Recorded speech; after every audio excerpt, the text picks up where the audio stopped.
Okay, so I want to get straight into it. Today we're talking about like more of my feelings on defund the police and whatnot. I made a freestyle about it. I'll show you that right now. And then we'll get into like what I'm feeling.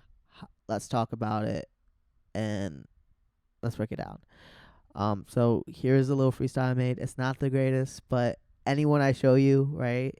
Lonnie has said that she likes it, and so I'll only show it to you if Lonnie says she likes it first. Um, yeah. So let's just get started. This is what I did. I sped it up a little bit. I feel like I was worried about like just like posting someone else's beat and rapping over it, but I figured like in hip hop, people have been doing that for ages, and as long as I'm not planning on making money off this video, I kind of feel like it's fine. I don't know if it's fine. Maybe it's not fine. If it's not fine, let me know. I don't know. I'm still a baby to like the music world, right? But I see a bunch of people rapping over other people's beats all the time. Uh, I'll shout out the YouTube video that I like found for it. So it was, yeah, we're gonna be talking about AOC. I got some videos to show you guys. But it was this thing, right? Uh, Dart Trap. For it says free, so I think it's free. But I don't know if it's actually free. And so, this is the beat, the freestyle I made over it. AOC doesn't want to fund the police anymore. In 2020 she did, and now she doesn't. In 2020 she didn't see the kid. She didn't know what I need to be fucking free. She don't wanna free police. She don't wanna see the knees. She says it's not the thing. I don't know what it can bring. I feel a fucking weight. I can't get this out my fate. I wanna get a new. I wanna make a crew. Cause I don't want to be so rude. But let me show you why. I can't go up inside. I can't go up and hide. She don't see it like I do. She don't live it like I move. She don't see what I got proof. I'm black, put that on track. That's a brand new fucking fact. When the pigs rain with the lead, when they hit me till I'm dead. Now I'm seeing through the grave. That's a story everybody knows. I can't even let it flow. Let me show you how it grow. This is just a movement. This is how I'm grooving.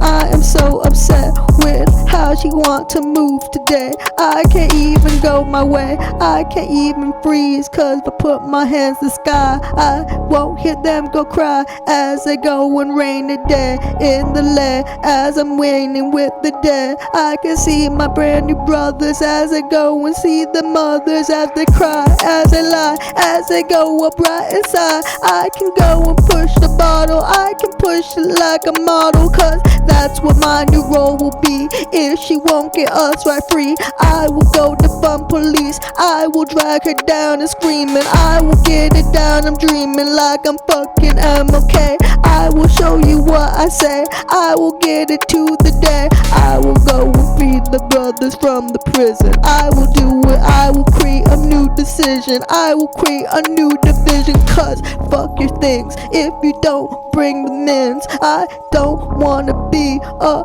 part of your new plan. Cause I can take my brothers. I won't be with any others. Fuck. Got it. And that's how I'm feeling. That's really how I'm feeling. I'm feeling kind of angry, feeling kind of upset, and that's that's that's it. And I want to talk about it, right? And I think that at the end of the day, you can't trust a politician. And people say that, but let me explain to you why. Okay, um, we can't trust politicians. We can only trust who they are beholden to. All right, so you can't trust a politician, but if you look at their base, you can trust who keeps them in power. I think that's like the fundamental way to understand like politics, right? You don't think of like good people or bad people. You think about what does it take for this person to stay in power? What groups are they beholden to stay in power? And who are those groups, and are you part of that group, right? If you're not part of that group, you should be worried, right? If you are part of the group, you support them, right? I think that's how, like, I know I'm oversimplifying things a lot here, but I think fundamentally that's how it works. So I think this is showing, this is showing here, right? So let's just talk about it, okay? So let's like cite our sources, right? This is what I'm talking about. Like, let's look back at like, what is this? This is AOC in like 2020, right? You're one sentence away from launching your website with Base 44. Since the beginning of the internet, there's never been such a fun, fast, and We're joined now by New York Representative Alexandria Ocasio-Cortez. Congresswoman, thank you for joining us this morning. I do want to begin with that tweet from the president yesterday. We saw most Republicans did not want to comment. What did you think when you saw it? I mean, it was horrendous and horrific. The president targeted a 75-year-old man, justice-loving man who wanted to stand up for his neighbors and wanted to stand up for his fellow Black Americans and making sure that everyone is treated equally in the eyes of the law. And to target him when everyone saw on video exactly what happened is just such a reprehensible act. And it just goes to show how far we have to go in the fight for justice in this country. Let's talk more about that right now. The White House is taking you on for supporting the defund the police movement. But it's not just President Trump. You know, Joe Biden doesn't support defunding the police either. This morning he writes in USA Today, the better answer is to give police departments the resources they need to implement meaningful reforms and to condition other federal dollars on completing those reforms. What's wrong with that argument? Well, I think in a lot of different places in America, we experience very different realities with the police. Here in New York City, and I happen to represent the Bronx, I have Rikers Island here. She represents the Bronx, right? So Bronx is like majority Black still. It's being heavily gentrified, but it's still majority Black. So, like, who is she beholden to right now? Black people in the Bronx, right? So this is how she responds. America, we experience very different realities with the police. Here in New York City, and I happen to represent the Bronx, I have Rikers Island here in my own district. And the New York City Police Department has a $6 billion a year budget.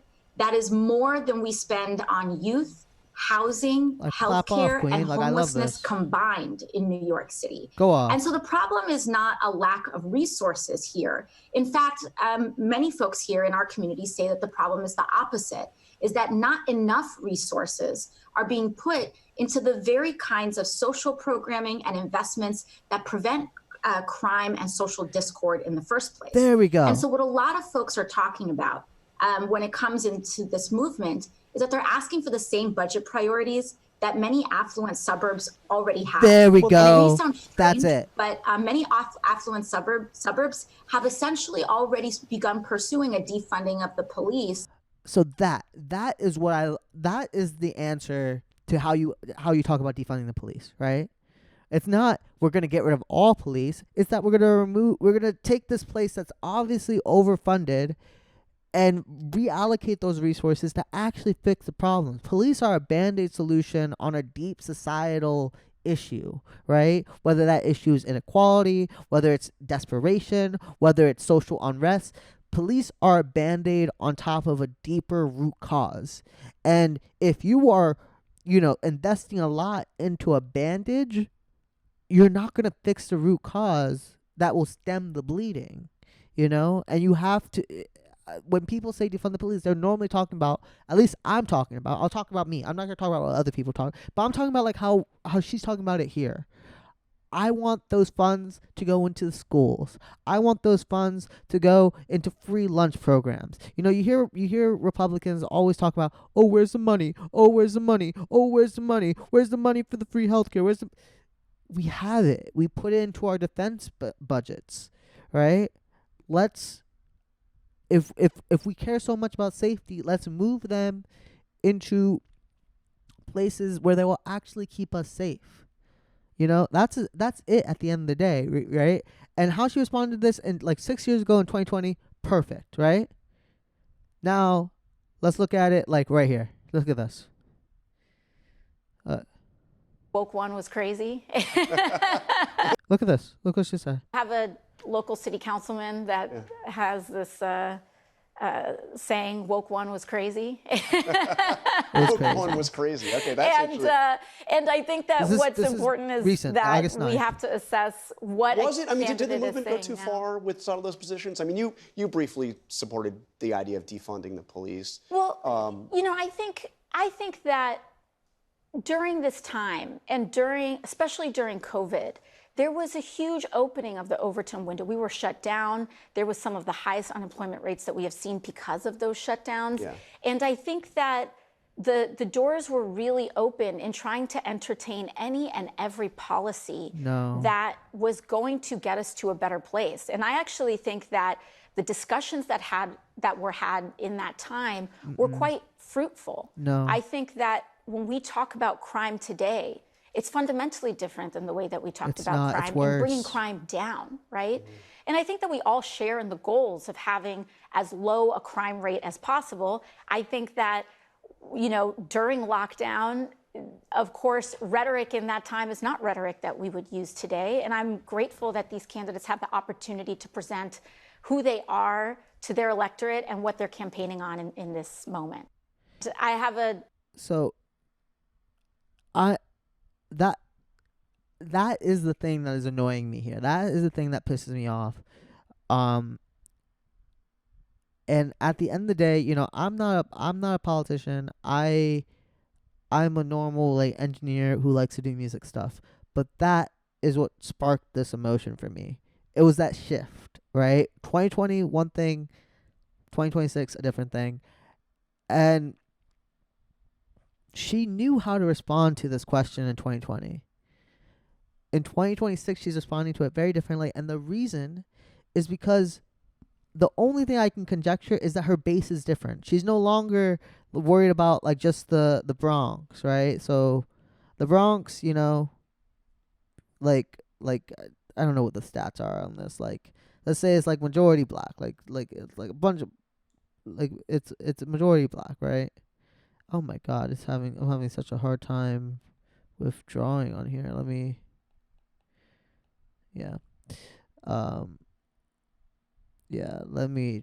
stop drawing and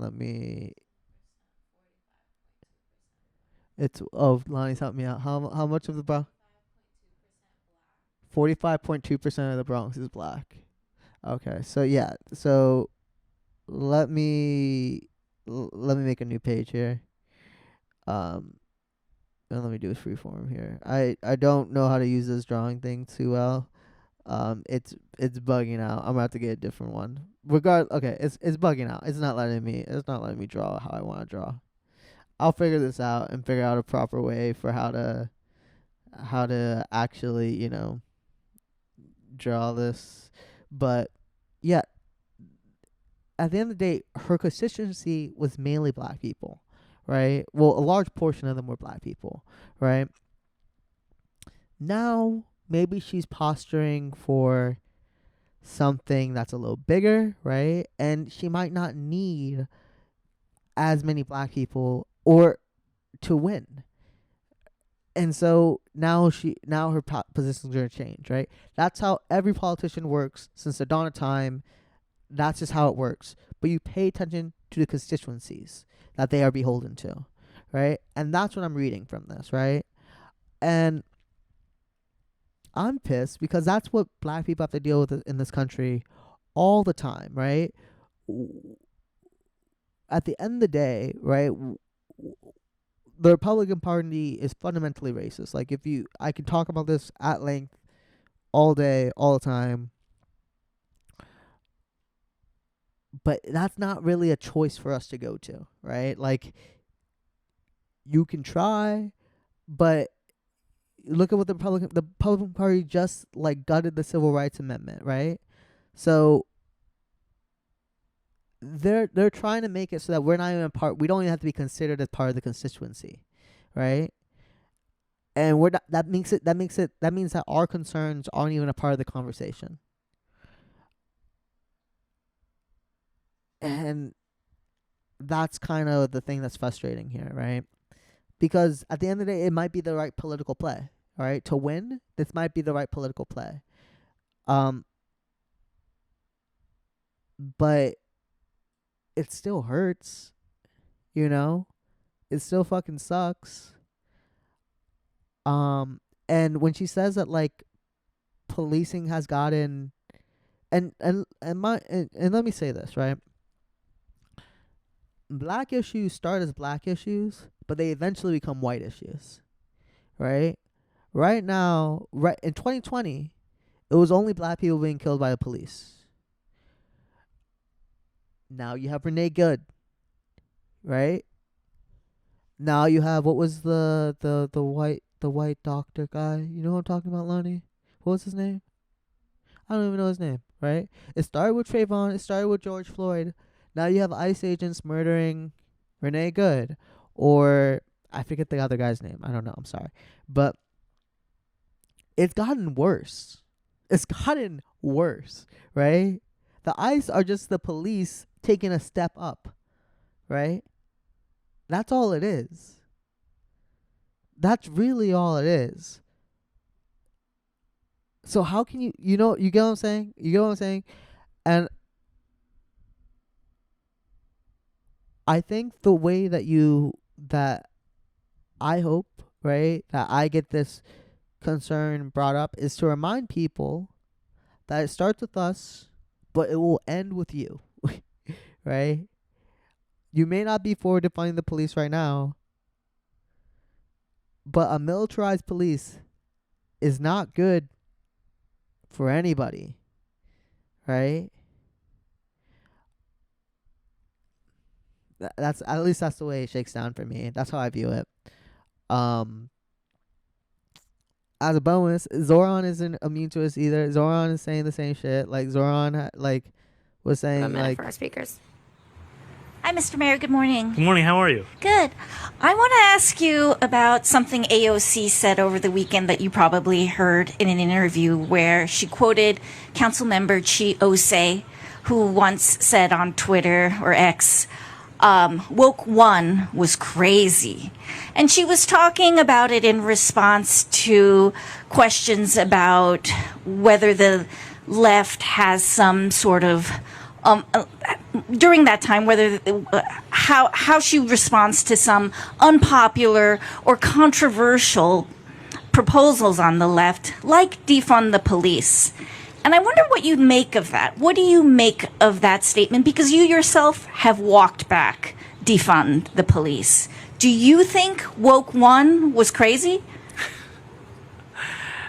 Look, I think that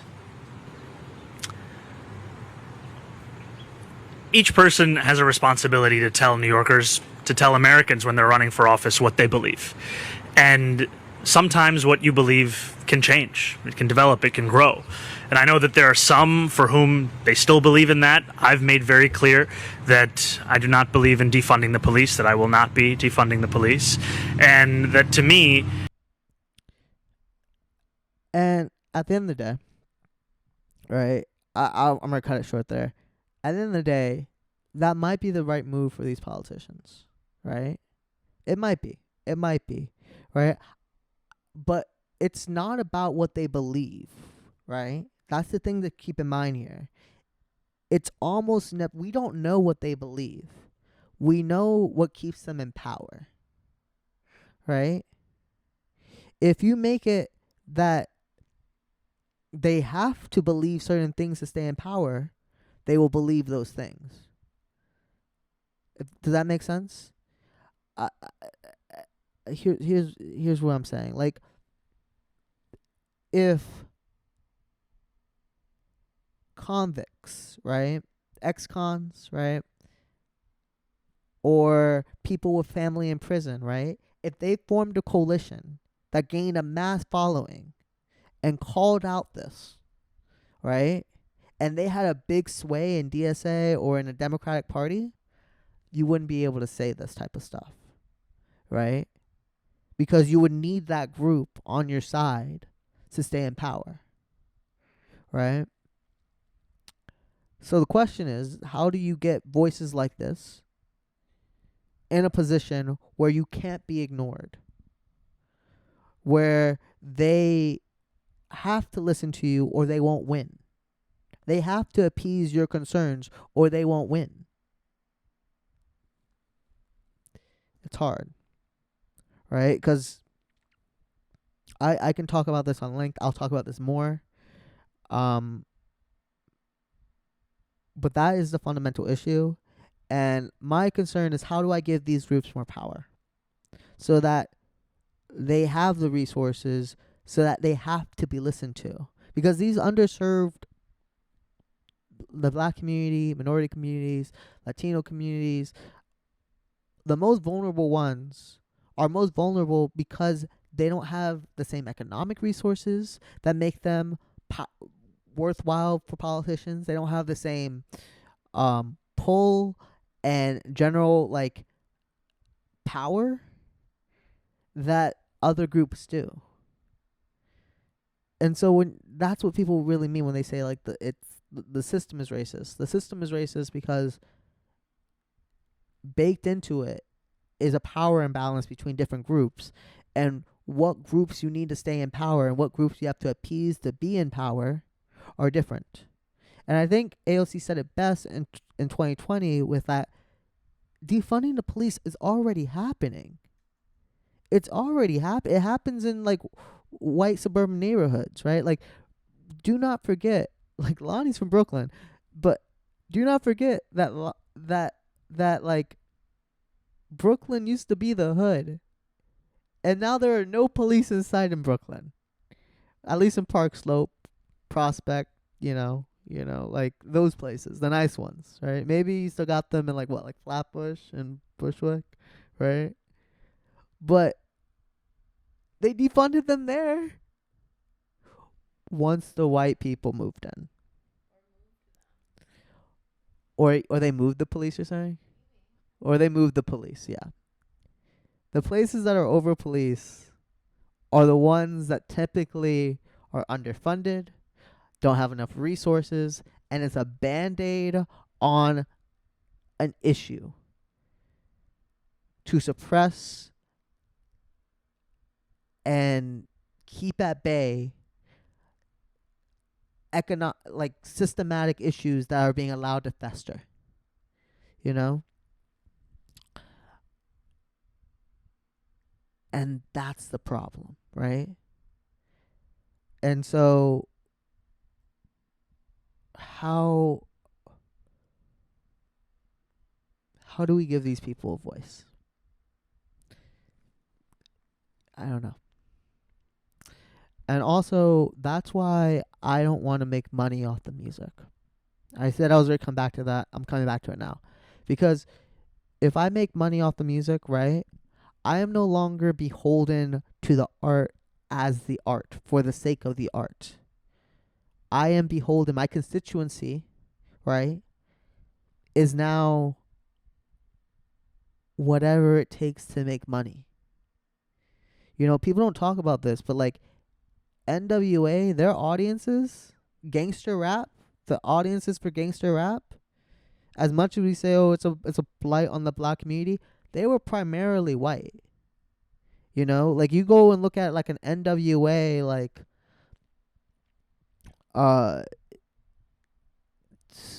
concert, they were primarily white. And at the end of the day, that's kind of why hip-hop was able to get big, because the police weren't able to just shut it down because you had white fans. You know, they spent a lot of money to go see these rappers in a concert. You weren't about to shut down their and arrest the members in NWA, right? And granted, I wasn't even really alive during that time, so I wasn't there firsthand. But that's what it was, you know? And so you need these groups to have power.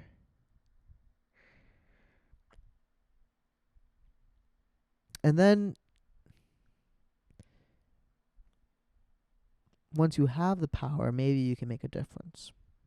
But you can't do it if you can't make any difference that's going to cause you to lose those groups. And that's the tricky part. How do you make a difference without hurting the groups that keep you in power?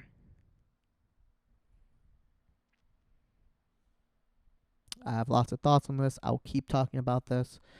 This is what I want my next album to be about. But yeah, I'm kind of just spinning in circles now. I'm gonna kind of wrap it up. Let's play some guitar and call it a day for today.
That's where our playing's at today.